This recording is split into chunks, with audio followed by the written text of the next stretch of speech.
Today I'm going to give a demonstration of my Hornady lock and load as compared to a Dillon. I don't have the Dillon to compare it to, but you know, if you're looking at either machine, this is just to show you how it works.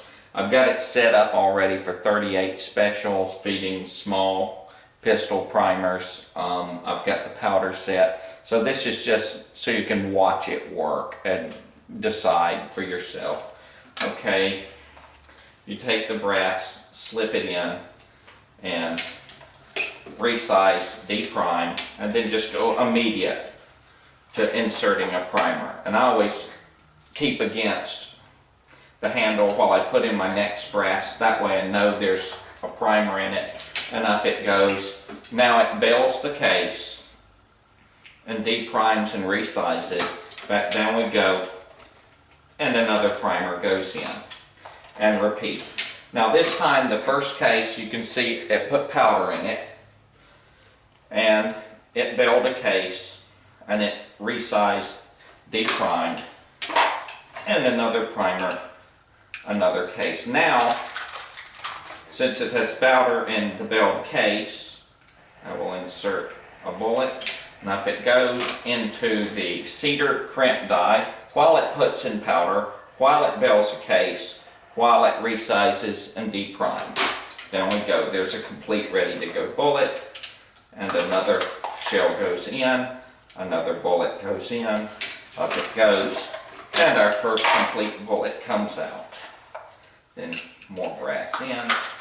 So the only advantage this system has over the Dillon is the Dillon 550, which is the most popular one, does not auto-index. So when you come down, there's a little axle that sticks out. You just flip it with your thumb. It's not that big of a deal, but I like the auto-indexing feature.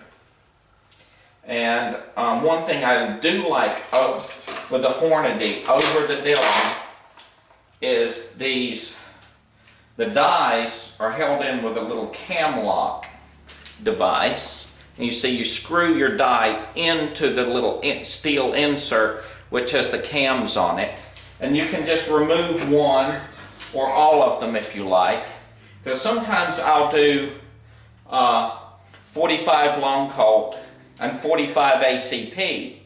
Well, both of the rounds use the same charge, so I can leave my powder measure alone and my full-length resizer alone, but I want to change the belling die and the seating die to a known set of distances, so all I have to do is take them out and change over instantly instead of changing out a whole tool head like you do with a Dillon. And then the tool head, usually you want to put another powder unit on it. This one is easier to adjust. Well, I'm not going to say easier. I think the Dillon has its own strengths with adjusting also, so I can't be that discriminatory because it is a very good machine.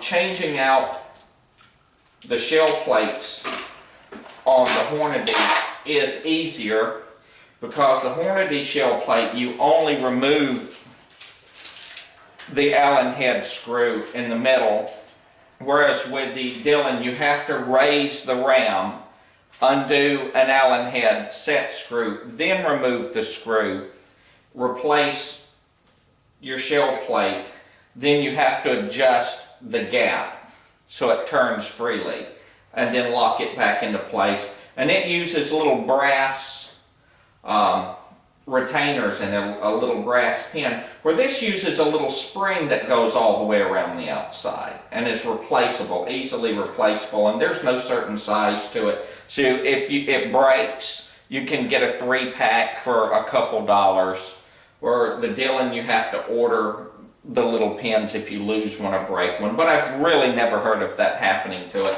but it would just be an inconvenience if it did, where I always have a couple on hand anyways of the springs. So, you know, anything can break and wear out on any kind of machine. I really like this machine, and I can get pretty good production with it, but I'm in no hurry. Okay, well I hope this helps you and helps in your decision. And well, that's all there is to it. It's an easy machine to get used to.